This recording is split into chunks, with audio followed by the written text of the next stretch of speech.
ॐ अज्ञानतिमिरान्धस्य ज्ञानञ्जनशलाकया चक्षुरुन्मिलितं येन तस्मै श्रीगुरुवे नमः।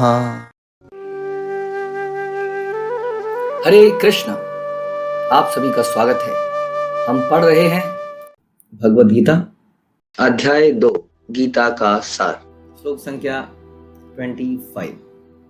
अवक्तयो अयं अचिन्तयो अयं विकार्यो अयमुच्यते तस्मादेव विदित्वेन नानुशोचितुम् अर्हसि। यह आत्मा अव्यक्त, अकल्पनीय तथा अपरिवर्तनीय कहा जाता है। यह जानकर तुम्हें शरीर के लिए शोक नहीं करना चाहिए। तो आज एक और क्वालिटी आत्मा की भगवान प्रस्तुत कर रहे हैं। इसके बारे में हम चर्चा बार बार करते जा रहे हैं, क्योंकि यही सबसे महत्वपूर्ण विषय है गीता का। मुझे नहीं लगता इससे ज़्यादा किसी चीज़ को भगवान ने रिपीट किया होगा, क्योंकि ये आधार है। क्योंकि हमारी जैसे फाउंडेशन बड़ी स्ट्रांग होनी चाहिए। फाउंडेशन स्ट्रांग होगी तभी उसके ऊपर की इमारत स्ट्रांग होगी। तो इसलिए यही फाउंडेशन है, पहचान। तो आज आत्मा की पहचान बता रहे हैं कि ये अव्यक्त है, अकल्पनीय है, अपरिवर्तनीय। अपरिवर्तनीय को आप जान चुके हैं कि ये 6 प्रकार के परिवर्तन शरीर में आते हैं। हमने सुना था कि वो जन्म लेता है, बड़ा होता है और मेंटेन करता है, उसके बाद फैमिली प्रोड्यूस करता है, उसके बाद बुढ़ापे की तरफ जाता है और फिर मर जाता है।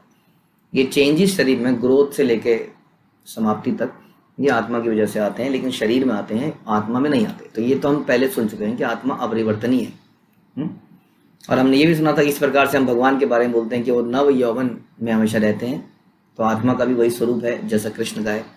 तो ये हम जान गए हैं। इसके अलावा बता रहे हैं कि आत्मा अव्यक्त है, अकल्पनीय है। दोनों बातें रिलेटेड हैं। अव्यक्त है, मैनिफेस्टेड नहीं, अनमैनिफेस्टेड है, और अकल्पनीय है, इसके बारे में विचार नहीं करा जा सकता। आपने आत्मा के साइज के बारे में पहले सुना था कि बाल के नोक के 10,000वां हिस्सा आत्मा का साइज है। मात्रा की दृष्टि से भी हम आत्मा को नहीं देख सकते हैं। और एक और कारण है ना देख पाने का, क्योंकि आत्मा जो है मैटीरियल एलिमेंट नहीं है। हमने समझा था कि आत्मा के अंदर ये जो ना काटा जाना, ना सुखाया जाना, ना जलाया जाना, ना घुलनशील होना, ये सारे जो गुण हैं, ये सारे गुण भौतिक तत्वों में देखे जाते हैं, लेकिन ये आत्मा में नहीं है। तो हमने सुना था कि आत्मा जो है इस संसार की नहीं है, आत्मा आध्यात्मिक जगत की है। इस संसार में हम कोई भी चीज़ को समझ पाते हैं या देख पाते हैं या सुन पाते हैं, वो केवल वही चीज़ होती है जो भौतिक है, मैटीरियल है। क्योंकि ये शरीर मैटीरियल चीज़ों से बना है, इसलिए मैटीरियल चीज़ों की खोज कर सकता है। केवल मैटीरियल चीज़ों की खोज करना भी हमारे लिए बड़ा मुश्किल है, क्योंकि ये जगत इतना बड़ा है। तो हम नॉन मैटर को, यानी कि आध्यात्मिक चीज़ को नहीं देख सकते हैं। इसलिए आत्मा क्या है? आत्मा क्या है? ये अकल्पनीय है, अव्यक्त है। इसलिए अव्यक्त है, अदरवाइज अव्यक्त नहीं है। अगर हम स्पिरिचुअल नज़र से देखेंगे तो व्यक्त है, लेकिन वो हमारी दृष्टि अभी नहीं है। हाँ, तो इसलिए ये हमारे लिए मैटीरियल दृष्टि से अव्यक्त है, जैसे कि भगवान जो है हमारे सामने अव्यक्त है। तो अब किसी अव्यक्त चीज़ को कैसे समझा जाए? किसी व्यक्त चीज को हम कैसे समझते हैं?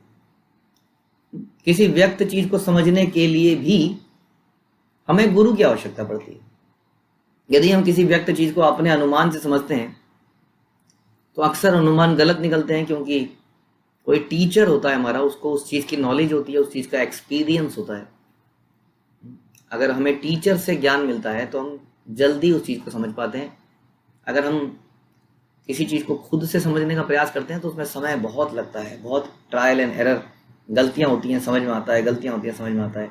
तो यानी कि व्यक्त चीज़ों को और मैटीरियल चीज़ों को भी समझने के लिए इस संसार में हमें गुरु की आवश्यकता है, क्योंकि बचपन से लेके बड़े होने तक हमने अनेक टीचर रखे, हर मैटीरियल सब्जेक्ट के, किसी कला के, संगीत के, किसी और चीज़ के, लाइक स्विमिंग, और जो भी चीज़ हम सीखते आए बचपन से, उसके लिए हमने कोई ना कोई टीचर रखने पड़े। हमने अनुमान लगा के किसी चीज़ को नहीं सीखा, जबकि ये सारी चीज़ें व्यक्त हैं। व्यक्त मतलब दिखती हैं आपको, है ना? दिखती है कि नहीं? ये सारी चीज़ें आपको दिखती हैं, दृश्य हैं, जिसको आप सीखने का प्रयास करते हैं। कार चलाने का सीखने का प्रयास करते हैं, साइकिल चलाते हैं, स्कूटर चलाते हैं। इवन साइकिल स्कूटर के लिए भी आपको कोई ना कोई हेल्प करता है। आपके पेरेंट्स, आपका मित्र आपको बताता है ऐसे करना है, पीछे से पकड़ता है, फिर धीरे धीरे छोड़ देता है, राइट? तो हम डिस्कस कर रहे हैं कैसे व्यक्त चीज़ों को समझने के लिए भी हमें किसी की आवश्यकता होती है जो हमें समझाता है, और बचपन से हम यही करते हैं यार। अब बात करते हैं अव्यक्त चीज। तो क्वेश्चन ये आता है कि जो चीज अव्यक्त है और नॉन मैटर है, अब इसको समझने के लिए क्या हम कल्पना कर सकते हैं? जब हम मैटर को समझने के लिए कल्पना नहीं कर पाते, कल्पना से नहीं समझ पाते, बिना टीचर के नहीं समझ पाते, तो हम नॉन मैटर को, आध्यात्मिक चीज को कैसे कल्पना से समझ सकते हैं? कैसे एनालिसिस से, मेंटल एनालिसिस से, तर्क वितर्क से कैसे समझ सकते हैं? जबकि ये चीज, सेम चीज हम भौतिक चीज में नहीं कर पाते। तो ये तो बियॉन्ड भौतिक वर्ल्ड है, जिसकी हमें खबर तक नहीं है, बिल्कुल खबर नहीं, अव्यक्त है, पता ही नहीं, हमें तो केवल अंधकार दिखता है। आसमान के ऊपर हमें कुछ नहीं पता क्या है। ये जो वायुमंडल हमारे ऊपर है, वायुमंडल की जो लेयर है, इसके ऊपर कौन कौन सी लेयर है हम देख भी नहीं सकते। हम वायुमंडल को कभी भेद ही नहीं पाते। हम समझते हैं ये एंड है, this is the end, sky is the limit. हम सोचते हैं बस ये स्काई है, ये लिमिट है। हम जानते ही नहीं कि इसके बाहर कितनी बड़ी दुनिया है, क्योंकि अव्यक्त है।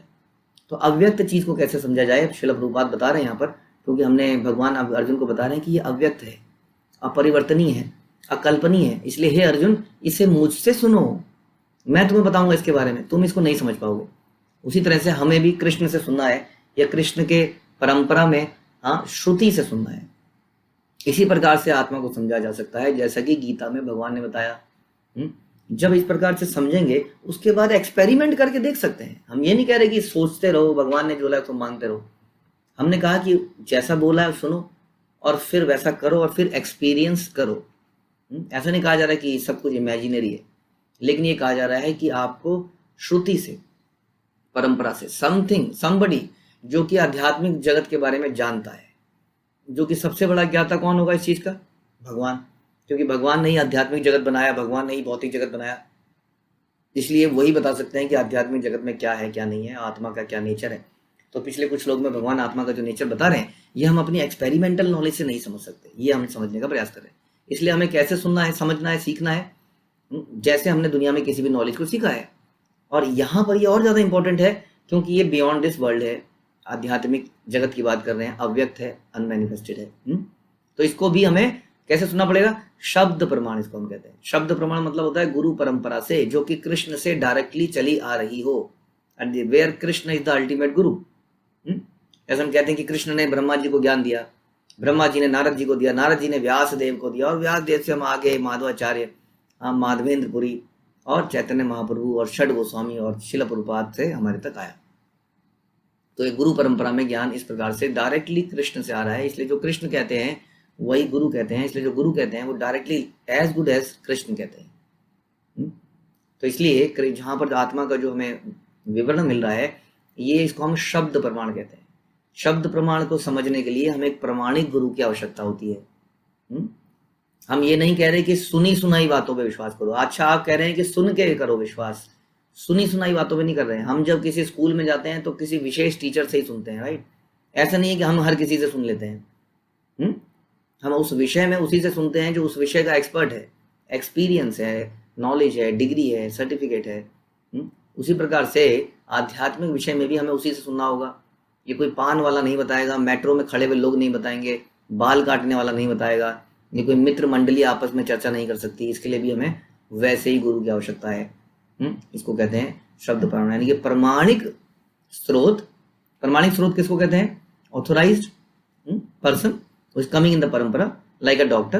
Doctor gets a degree like an MD, MBBS, then he is authorized. झोला छाप डॉक्टरों की बात नहीं कर रहे, तो वो ऑथोराइज हो जाता है उस परंपरा के अंदर। अब ये ऑपरेशन कर सकता है, अब ये डॉक्टर, वो मेडिसिन है, ये है, वो है। उसी तरह से स्पिरिचुअल लाइफ में भी डिग्रियां लेने की बात नहीं कर रहे हैं हम बात कर रहे हैं गुरु परंपरा में आना। ये डिग्रियां तो हमने बनाई है, इट इज नॉट नेसेसरी कि उसके बाद PhD डिग्री हो। इट इज नेसेसरी कि वो गुरु परंपरा में आ रहा हो, उसने ज्ञान अपने गुरु से लिया हो, उसको प्रैक्टिस अपनी लाइफ में किया हो, फिर वो आपको बता सकता है और आप इस आत्मा को समझ सकते हैं। अदरवाइज इस आत्मा को समझना इम्पॉसिबल है, क्योंकि ये क्या है? अव्यक्त है, अकल्पनीय है, हम सोच ही नहीं सकते इसके बारे में। इसलिए इसके बारे में अगर समझना है तो क्या सब समझना पड़ेगा? श्रुति प्रमाण से, शब्द प्रमाण से और गुरु परंपरा के द्वारा। प्रभुपाद एक बहुत अच्छा एग्जाम्पल देते थे, जो कि बहुत ही बढ़िया है, कि किसी बच्चे को ये जानना हो कि उसके पिताजी कौन है, तो वो क्या करेगा? तो साधारण हमारे जो तर्क शास्त्री लोग कहेंगे, वो तर्क करेगा, पूछेगा, इधर से पूछेगा, उधर से पूछेगा। कोई कहेगा नहीं नहीं, क्यों पूछना है, पूछने में भी समस्या है, क्यों ना हम डीएनए टेस्ट करें, साइंस हैज इवॉल्व्ड, हमने कितना बड़ा डेवलपमेंट कर लिया है, साइंस कहाँ से कहाँ चली गई है, क्या दकियानुसी बात कर रहे हो, आइए डीएनए टेस्ट करें। बिना प्रैक्टिकलिटी के जानने के लिए कि एक 7 to 10 और समथिंग लाइक दैट लोगों का डीएनए टेस्ट करने के लिए उसको कितना समय और कितना पैसा लग जाएगा, केवल 8-10 लोगों का डीएनए टेस्ट करने के लिए। क्या वो जान पाएगा अपने पिता को इस प्रकार से अगर वो चालू करे तो? इसलिए प्रभुपाद कहते थे कि उसका बेस्ट तरीका है कि माँ बता सकती है, प्रोवाइडेड कि माँ यथार्थ लेडी हो, जैसा हम बोल रहे हैं, प्रमाणिक गुरु हो, उसका चरित्र अच्छा हो, तो वो बता सकता है बेटा आपके पिताजी ये है, राइट। तो इवन इफ लव एंड कुश जो है नहीं रहते थे अपने पिताजी के साथ, लेकिन वो जानते थे कि उनके पिताजी कौन है। तो इस प्रकार से माँ क्या है, माँ है ऑथोराइज्ड पर्सन टू टेल कि हु इज द फादर। इसी तरीके से हमें इसको कहते हैं शब्द प्रमाण। यदि शब्द प्रमाण से नहीं सुनेंगे तो जीवन पूरा निकल जाएगा इसी एक्सपेरिमेंटेशन में, और हाथ में कुछ नहीं आएगा, क्योंकि जीवन बहुत छोटा है। हम जब मरते हैं, दोबारा पैदा होते हैं, तो आप जानते हैं कि ये स्मृति सारी चली जाती है, ये ABCD PhD नॉलेज जितना भी हमने तर्क इकट्ठा किया होता है सब जीरो हो जाता है। हम फिर से चालू करते हैं। हाँ, हमें उंगली पकड़ के उठाया जाता है, हमें सिखाया जाता है फिर से, थोड़ा बहुत कई बार पिटाई भी होती है, फिर से चालू करते हैं। बताइए कितनी अजीब सी बात है।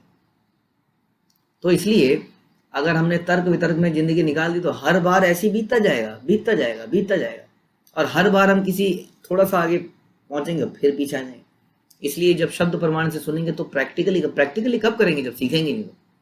इसलिए जब हम सुनते हैं किसी ऐसे व्यक्ति से जो प्रमाणिक है, जो एक्सपीरियंस करता है, अपने जीवन में उसको उतारता है, तो तुरंत ज्ञान मिलता है और उसके ऊपर हम इम्प्लीमेंटेशन भी चालू कर देते हैं, हाँ, और भगवान के परम धाम में भी पहुंच जाते हैं। तो this is the right way. तो इस तरीके से हमें समझना है कि आत्मा अव्यक्त है, अकल्पनीय है, अपरिवर्तनीय है। यह है जानकर तुम्हें शरीर के लिए शोक नहीं करना चाहिए। First come to this knowledge and then understand कि क्या, कि आत्मा नहीं मरता है, जो बार बार भगवान बताने का प्रयास कर रहे हैं। इसलिए तुम अपने कर्तव्य को करने से डरो मत। बड़े बड़े हमें कर्तव्य करने होंगे जीवन में, उसमें कई बार अपनों को छोड़ना पड़ता है, हाँ, कई बार छोड़ना पड़ता है। इस प्रकार से भगवान कर रहे हैं। यहाँ तो अपनों को परमानेंटली छोड़ने की बात हो रही है, इसलिए उनसे शोक नहीं करना चाहिए, क्योंकि सभी जो है रंगमंच के अलग अलग कलाकार हैं। कौन कब आएगा और कौन कब चला जाएगा। तो यही अर्जुन को समझा रहे हैं कि आप वही कीजिए जो आपको बताया जा रहा है, इंस्ट्रक्शन कमिंग फ्रॉम गुरु और coming from Krishna in the परंपरा, उसको एग्जीक्यूट कीजिए, उसमें बिल्कुल भी चिंता मत कीजिए, क्योंकि आत्मा क्या है, अपरिवर्तनीय है। इसलिए डोंट वरी।